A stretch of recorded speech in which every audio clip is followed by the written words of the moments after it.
और ब्रेक के बाद आप सभी दर्शकों का अन्नदाता में स्वागत है। चलिए अब रुक करते हैं अगली कड़ी की ओर।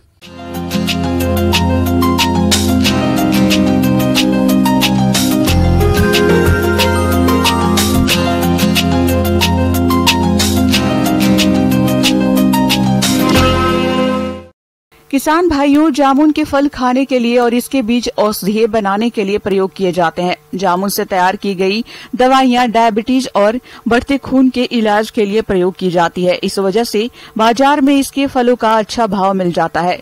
इसी बात को ध्यान में रखते हुए यदि आप जामुन के नए बाग लगाने जा रहे हैं तो पौधरोपण के समय कौन कौन सी बातों का ध्यान रखें, इसकी जानकारी दे रहे हैं डॉक्टर RK जायसवाल।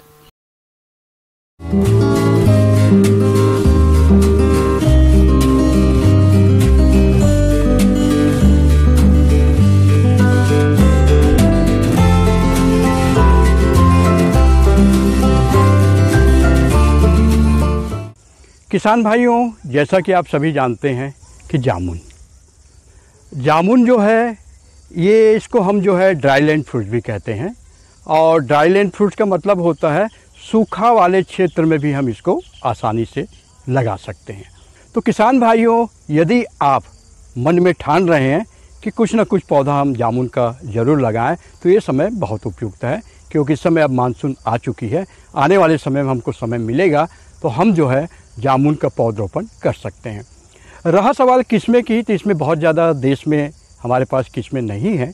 हम चयन के माध्यम से इन किस्मों को लेके आए हैं। किसान भाइयों, जामुन की किस्मों की बात करें तो इसकी प्रमुख किस्म राजा जामुन है, जिसके फलों का आकार बड़ा, आयताकार और रंग गहरा बैगनी होता है, जो स्वाद में मीठे और रसदार होते हैं। इसके फलों के अंदर छोटे आकार की गुठली पाई जाती है। इसके अलावा केंद्रीय उपोषण बागवानी संस्थान रहमान खेड़ा लखनऊ से विकसित की गई नई किस्में CISHG 45 और CISHG 37 है। आप इनका भी चयन करके लगा सकते हैं। पौधों की प्राप्ति के लिए आप केंद्रीय उपोषण बागवानी संस्थान रहमान खेड़ा लखनऊ में संपर्क कर सकते हैं। तो किसान भाइयों, हम बात करते हैं जामुन के पौधरोपण तकनीक के बारे में। तो जामुन के लिए जो जलवायु है, सामान्यतः हम यह देखते हैं कि जामुन जो है वो लगभग सभी प्रकार के जलवायु और मिट्टी में हो जाता है। लेकिन अच्छी बढ़वार और अच्छी पैदावार के लिए आवश्यक है कि जो हमारी ज़मीन में कम से कम 1 मीटर गहराई होनी चाहिए। और दोमट मिट्टी है तो बहुत अच्छी है। भूमि का जल निकास भी बहुत अच्छी होनी चाहिए। इसके साथ ही साथ भूमि का pH मान जो है लगभग जो है 7 से 7.5 के बीच में होनी चाहिए। जमीन की या भूमि में जीवांश की मात्रा अच्छी होनी चाहिए। तो ऐसी जो भूमि है यह हमारे जामुन के बढ़वार के लिए बहुत अच्छी होती है। अब हमको पौधरोपण करना है कि जो हमने गड्ढे गर्मी में तैयार कर लिए हैं या तैयार नहीं कर पाए हैं, दोनों परिस्थिति है। तो इसमें ध्यान रखने वाली बात यह है कि जो गड्ढे हैं उसको हम उचित दूरी पर लगा लें। आप सभी जानते हैं कि जामुन का पौधा जो है बड़ा जब होता है तो काफ़ी बड़ा विकराल रूप इसका होता है। पौधे काफ़ी बड़े होते हैं। तो कम से कम हम इसको 8 मीटर जो है कतार से कतार की दूरी और 8 मीटर पौध से पौध की दूरी हमको रखनी चाहिए। और जामुन के पौधे का रोपण करना है तो गड्ढा थोड़ा हमको बड़ा बनाना चाहिए। कम से कम 2 फीट लंबाई की, 2 फीट चौड़ाई की और 2 फीट गहराई की गड्ढे होनी चाहिए। किसान भाइयों, अब बात आती है खाद और उर्वरक प्रबंधन की।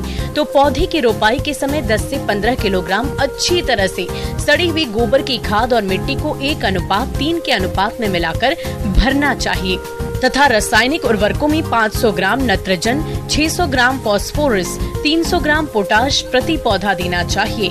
किसान भाइयों, इसके साथ साथ कीट और रोग नियंत्रण के लिए कीटनाशी दवा क्लोरोपाइरिफास 50 ग्राम तथा फफूंदनाशी दवा कार्बोडाजिम 50 ग्राम को गड्ढा भराई के समय गड्ढे में मिला देना चाहिए। जामुन के पौधे सामान्यतः अभी कलमी पौधे हमको नहीं प्राप्त हो रहे हैं उतना ज़्यादा, लेकिन जो है बीजू पौधे जो हैं बहुत ज़्यादा हमको मिल जाते हैं।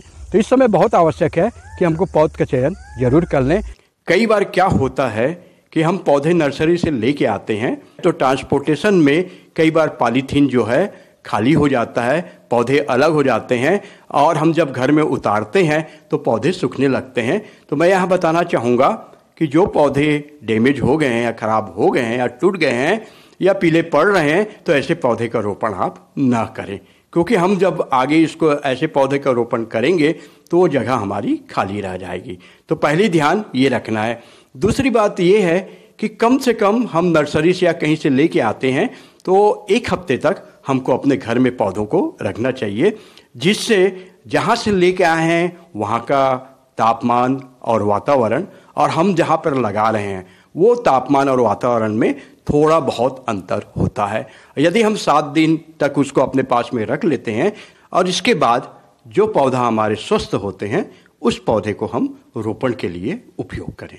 जब हम लगाने के लिए पौधा लेके आते हैं पीठ के पास या गड्ढे के पास में, तो जो पूर्व में जो गड्ढे आपने भर चुके हैं तो उस गड्ढे से उतना ही भाग मिट्टी हम निकालते हैं जितना अपना पॉलीथीन का होता है।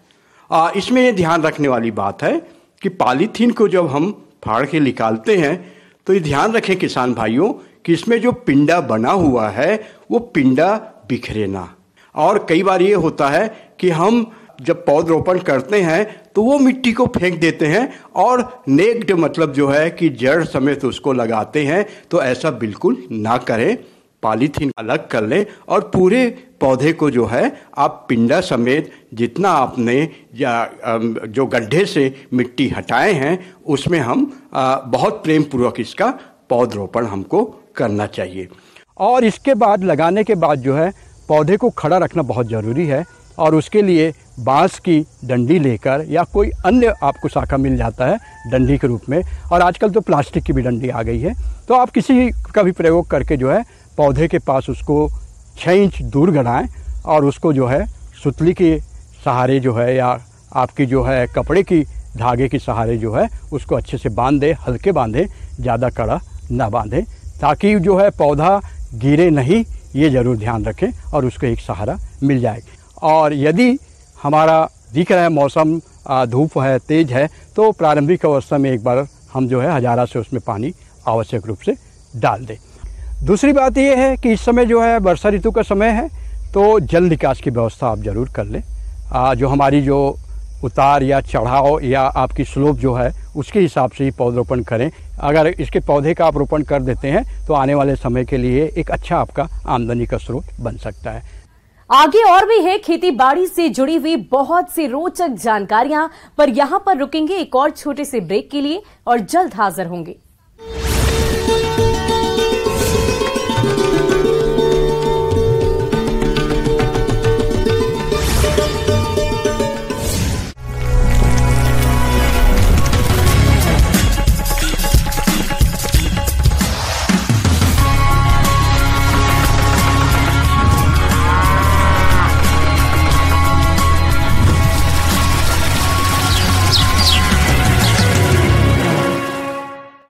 और ब्रेक के बाद एक बार फिर से आप सभी दर्शकों का अन्नदाता कार्यक्रम में स्वागत है।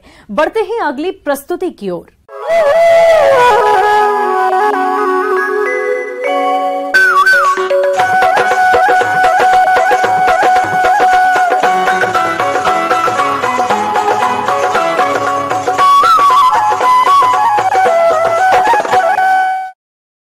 खुद का व्यवसाय शुरू करने की चाहत रखने वालों के लिए मुर्गी पालन एक मुनाफे वाले व्यवसाय साबित हो सकता है, क्योंकि इस व्यवसाय को शुरू करने के लिए बहुत ज्यादा पूंजी की आवश्यकता नहीं होती है। और खासकर देसी मुर्गियों की बात करें तो आजकल इनकी नई प्रजातियां विकसित हो चुकी हैं, जो कि दुकाजी नस्ल है। एक ऐसी ही मुर्गी की नस्ल है झारसीम। तो इसकी क्या विशेषता है और इसको पालने के फायदे क्या क्या हैं, जानते हैं इस खास रिपोर्ट के माध्यम से।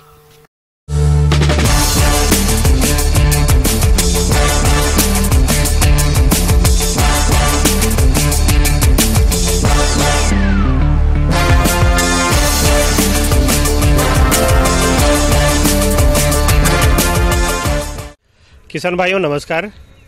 जैसा कि हम सभी जानते हैं, हमारे भारत देश में कृषि के साथ साथ पशुपालन का बहुत ही एक अन्योन्य संबंध रहा है। पशुपालन के चाहे क्षेत्र में चाहे मुर्गी पालन हो, गाय भैंस भेड़ बकरी कुछ भी हो, लेकिन वो जरूर रखते हैं जिससे कि सालों भर उनकी एक आय आती रहे।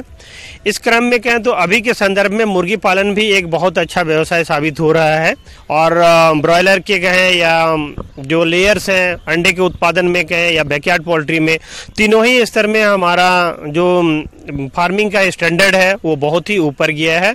तो उसी क्रम में झारखंड में ये जो बिरसा कृषि विश्वविद्यालय के द्वारा एक बहुत ही अच्छी किस्म विकसित की गई है जिसका नाम है झारसिम। झारसिम ऐसे नाम से भी लगता है, ये दो यहाँ के लोकल नेम में दो का नाम जुड़ा हुआ है, वहाँ पर झार और सिम। एक्चुअली झार टर्म जो है वो झारखंड से है और सिम मतलब यहाँ के लोकल जो मुंडारी लैंग्वेज में सिम मतलब मुर्गी को कहा जाता है। इस कारण झारखंड के मुर्गी के नाम पे ऐसे कहें तो झारसिम नाम रखा गया है। पर ये डुअल पर्पस बर्ड के लिए, कहने का मतलब जो किसान भाई अंडा और मांस दोनों के लिए मुर्गियों का किस्म अगर कोई पालना चाहते हैं तो उसमें झारसिम क्या किस्म भी एक बहुत ही अच्छा परफॉर्म करने वाली किस्म है। रांची में स्थित बिरसा कृषि विश्वविद्यालय ने देसी मुर्गा और मुर्गी की नई प्रजाति झारसिम विकसित की है। ये मुर्गियां सामान्य देसी मुर्गियों की तुलना में 4 गुना तेजी से विकसित होती हैं और देसी मुर्गियों की तुलना में एक साल में 2.5 गुना से अधिक अंडे देती हैं। इनके अंडे सामान्य देसी मुर्गी के अंडे से लगभग दोगुने वजन के होते हैं।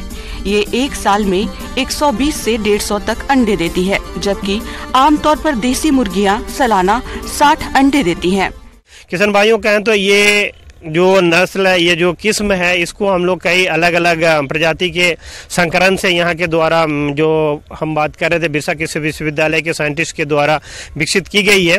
इसका जो रंग होता है बिल्कुल गांव के मुर्गियों के जैसा ही मिला जुला कलर होता है, कई मल्टी कलर्स के होते हैं जिसे देखने में ये काफ़ी आकर्षक लगते हैं और इनका शरीर काफ़ी सुडौल होता है और बहुत एक्टिव होते हैं, जिसके कारण ये गांव के जो वातावरण है वहाँ पर काफ़ी अच्छी तरह से अपने को अनुकूलित कर लेते हैं। साथ साथ इसमें कुछ मुर्गियाँ इसके जो किस्में हैं उसमें ब्रूडिनेस भी देखा गया है। ये वहाँ से अपने अंडे को सेकर नेचुरली जो हैचिंग होता है ना, ये चूजा भी निकाल लेते हैं। तो ये किसानों के लिए एक बहुत अच्छा चीज़ होता है। झारसिम मुर्गी प्रजाति का विकास किसानों की आय में बढ़ोतरी के दृष्टिकोण से किया गया है। अंडा और मांस दोनों के उत्पादन में यह प्रजाति अब बेहतर परिणाम दे रही है। झारसिम मुर्गी ब्रॉयलर और सामान्य देसी मुर्गी की तुलना में ग्रामीण परिवेश में सहजता से ज्यादा दिन जीवित रह सकती है। अनुकूल वातावरण नहीं रहने पर भी इस प्रजाति के मुर्गा मुर्गी अच्छी तरह से अपना जीवन निर्वाह कर लेते हैं और इनके आहार के लिए भी अतिरिक्त दाना मिश्रण की व्यवस्था करने की जरूरत नहीं होती है। इनके जो मांस वृद्धि दर भी देखें तो डुअल पर्पस में बाकी जो भारत के अन्य अन्य जगहों से विकसित की हुई प्रजातियां हैं उनसे ये कहीं पर भी कम नहीं होते हैं।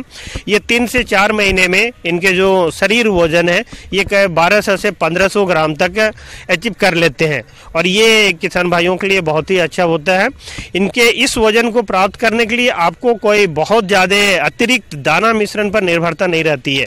इनका अंडे देने की जो क्षमता है ये शुरुआत होती है करीब 5 से 6 महीने के आसपास में ये अंडा देना शुरुआत कर देती हैं। इनके अंडे का रंग भी जैसे देसी बर्ड का रंग में जो ब्राउन कलर का सेल एग सेल जो ब्राउन कलर का होता है भूरा रंग का, उसी तरह का होता है। इसके कारण बाज़ारों में भी इसकी डिमांड बहुत अच्छी होती है। इनकी इस किस्म के मुर्गियों की अगर अंडा देने की क्षमता की बात करें तो इसमें भी ये काफ़ी अच्छा साबित हो रहे हैं। साथ साथ जो मेल होते हैं उनमें भी देखा गया है कि वजन वृद्धि भी अच्छा होता है। तो किसान भाइयों ये झारखंड में तो हम ग्रामीण जो सुदूर ग्रामीण क्षेत्रों में इसकी परफॉर्मेंस अच्छी देख ही रहे हैं। इसके आसपास के भी राज्यों में जैसे नॉर्थ ईस्ट में असम घाटी इन सबों में देखा है, छत्तीसगढ़ में बहुत सारे डेमोस्ट्रेशन बिहार में हुए हैं, उड़ीसा में भी इसके डेमोस्ट्रेशन हुए हैं और सब जगह से ये देखा गया है कि इनके जो ग्रामीण परिवेश में इनका परफॉर्मेंस बहुत ही अच्छा रहा है। प्रदेश के किसान कृषि विज्ञान केंद्र, कृषि विश्वविद्यालय और कृषि विभाग से सामान्य प्रशिक्षण लेकर मुर्गी पालन व्यवसाय की शुरुआत कर सकते हैं। झारसिम मुर्गी के चूजों को आप बिरसा कृषि विश्वविद्यालय रांची या अपने नजदीकी कृषि विज्ञान केंद्र से प्राप्त कर सकते हैं। बस ध्यान देने की जरूरत है कि मुर्गी पालन में बाकी जो प्रबंधन पर हम ध्यान देते हैं उसी तरह से यहाँ पर भी आपको छोटे छोटे प्रबंधन पर ध्यान रखने की जरूरत पड़ेगी। विशेष करके हम आपको ध्यान दिलाना चाहेंगे, इनके चूजे जब आप कहीं से भी परचेज करते हैं, ऐसे इनके चूजे आप बिरसा कृषि विश्वविद्यालय से बहुत आसानी से प्राप्त कर सकते हैं। आप जब चूजा ले जाते हैं तो ब्रूडिंग पर विशेष ध्यान रखें, तो आपको इसके क्षमता के अनुसार जो शरीर वृद्धि है वो मिलेगी और पक्षियों में जो रोग प्रतिरोधी क्षमता अधिक से अधिक है उसको अब लाभ भी आपको मिलेगा।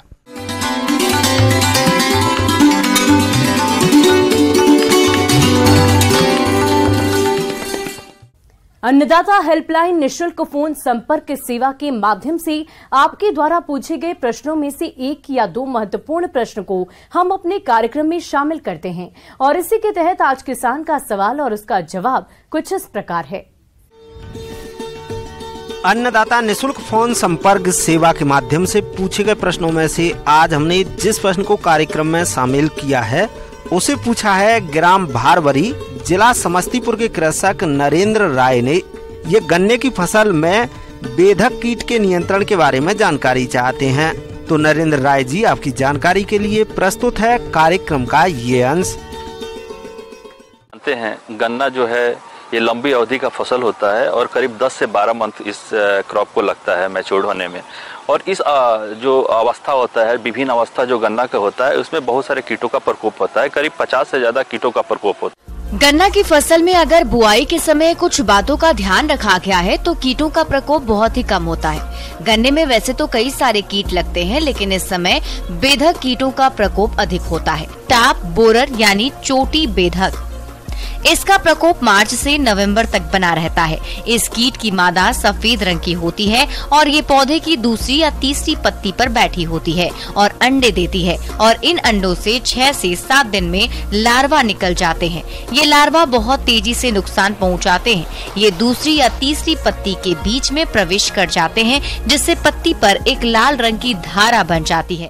टॉप बरर जो होता है वो दोनों अवस्था में आपको मिलता है। क्रॉप के गन्ना के अर्ली स्टेज में भी मिलता है और लेटर स्टेज में, मतलब कि केन फॉर्मेशन के पहले और केन फॉर्मेशन के बाद भी ये सिर छिद्रक का प्रकोप होता है। सिर छिद्रक कीट का 5 ब्रूड होता है और 5 ब्रूड जो है फसल को क्षति पहुंचाते हैं। अभी जो सेकेंड ब्रूड चल रहा है, तो इसमें इसका सिम्टम क्या होता है, जब भी आप लीफ पे देखेंगे तो लीफ पे ये जो इंसेक्ट इसका होता है, अंडा जो है लीफ पे देता है और वहां से जो पिल्लू जो होता है, मिड रिब जो बीच के मध्य सिरा होता है, वहां से वो इंटर करके अपर भाग में पहुंच जाता है। तो मिड सिरा से जो मध्य सिरा से इंटर करता है तो वहां पे एक टेरा मेरा लाइन बन जाता है और एक रेड रंग का लाइन बन जाता है और वो अपर भाग पे जाके उसको खाता है, जिसके कारण डेड हार्ट बन जाता है और ये बाद में चल के जो है ये बंची टॉप आ जाता है, साइड से ब्रांचिंग होने लगता है।